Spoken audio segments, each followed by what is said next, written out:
Bueno, antes de empezar, manifestar que mentres que a compañeira Sonsoles facía exposición da súa moción, faltaban 12 diputados. Cousa que para un tema do que estamos tratando indica, fora das palabras, a importancia que se lle dá a este tema. Indica, para min é moi significativo o tema. Cando estaba falando de orzamentos ou de RPT non faltaba ninguén. O comportamento que tuveron estes homes, os denominados manada, e a sentencia correspondente reflite moi ben o que está a pasar co tema do machismo incrustado na sociedade. Pero eu estou seguro, ademais, que esta xente, antes ou despois, van ser condenados. Antes ou despois van estar diante de uns xuíces que, con vergonza ou sin ela, porque queiran ou porque os obliguen, van a dictar unha sentencia que acabe con eles na cárcel como deberán estar desde o primeiro día. O problema radica que os xuíces que os puxeron en libertad siguen dictando sentencias. Hai poucos días ditaron outra sentencia tamén dun corte totalmente machista e completamente inaceptable. Siguen dictando sentencias e seguirán. Co cal, os comportamentos de manada non só son esas 5 persoas que fixeron esta actuación, senón son os comportamentos que de forma diaria se dan na sociedade e que permiten que estas manadas existiran e seguirán existindo por desgraza. Certo, comportamentos que se dá en todos os ámbitos da sociedade, en todos. Na xudicatura, como vimos claramente, na política, nas empresas, en todos os ámbitos que esteñamos hai comportamentos que se poden asimilar perfectamente ao comportamento da manada ou que facilitan que poidan existir esas manadas de trato que traten desa maneira as mulleres. E todos somos conscientes, todos, sobre todo os homes, que vimos ou participamos ou oímos comentarios ou actuacións que se poden perfectamente asimilar a este tipo de comportamentos. Todos, sin excepción. Pacto contra a violencia de xénero. Está moi ben, pero o diñeiro onde está? Realmente estáse facendo o esforzo económico necesario para realmente loitar contra esta lacra? Cando se decidiu que o terrorismo no País Vasco era un problema grave que había que atallar, fíxose un pacto de Estado contra o terrorismo. Pero non se lle puxo límite aos investimentos para pelear contra esta lacra.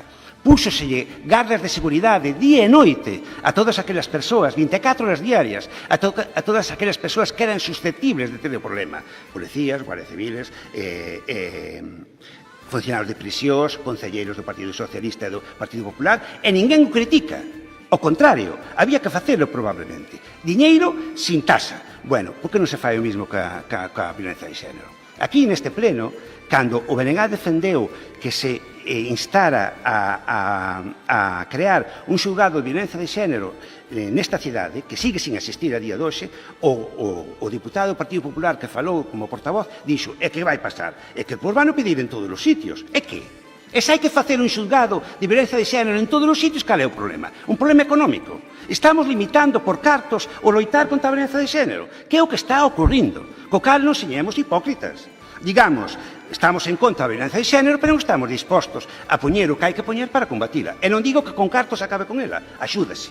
É unha ferramenta máis, pero hai que facer outras moitas cousas. E poño como exemplo do que pasou cas oficinas de I+D, cas técnicas de igualdade que durante o bipartito tamén coincidiu, que os puxo o bipartito, neste caso, baixo unha área do Bloque Nacionalista Galego, con cartos europeos, puxose unha rede de oficinas polo conxunto do país, onde había unhas técnicas, eran mulleres, que eran abogadas, incluso algunhas traballadoras sociales tamén, que asesoraban e informaban as mulleres do ámbito rural.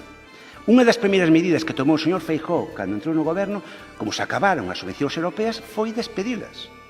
Non só eso, senón como estaban os contratos mal feitos, gañaron os xuicios, foi declarado o despido improcedente e indemnizaron e foronse á rúa. E desapareceron as técnicas de igualdade, que, insisto, era unha rede que iba cubrindo todo o país, das oficinas de I+D, daquela que pertencían ao Consorcio Galego de Servicios Sociales. Decía antes, cando rematei a primeira intervención, que non só con protección se soluciona o problema. É necesario para protexer aquelas persoas que son susceptibles de ser atacadas na súa integridade física. Hai que facelo con recursos ilimitados, se quere realmente pelear contra o que temos diante, pero non chega. Hai tamén que legislar, hai que facer leyes moi duras a prol da igualdade, como decía ahora Sonsoles. A desigualdade xenera violencia.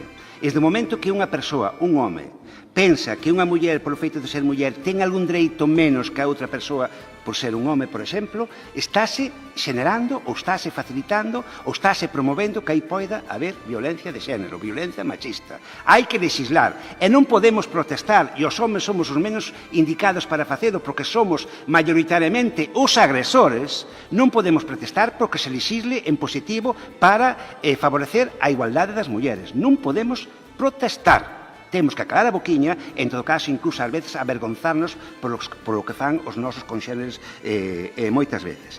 Hai que gastar cartos e legislar en educación. Non se pode dicir que se está a ideoloxizar os alumnos porque se intenta meter unha materia onde un dos eixes vertebradores, un dos eixes centrales, é promover a igualdade. Non se pode dicir ese tipo de afirmacións. E, sobre todo, e quizás seja o máis importante, ten que haber unha loita individual de todos e cada un de nós en todos os días, todas as horas e todos os minutos do día. Non podemos seguir permitindo que na nosa vida diaria, na casa, no bar, no traballo, no fútbol, donde esteamos, permitamos que haxa ni un solo símbolo que promova a desigualdade. Mentres que eso non asumamos o 100% da poboación, ou por menos aquelas persoas que estamos de verdad pola igualdade das persoas, seña cal seña o seu xénero, por suposto, a súa raza, color, etc., pero neste caso estamos falando de xénero, temos que leválo a cabo en todas as facetas da nosa vida, absolutamente en todas, e incluso deixarnos reprender, como dicía eu antes, os que fomos educados nesta sociedade machista polas persoas que temos ao redor cando metemos a pata, asumilo, recoñecelo e intentar non volver a cometer o mismo erro.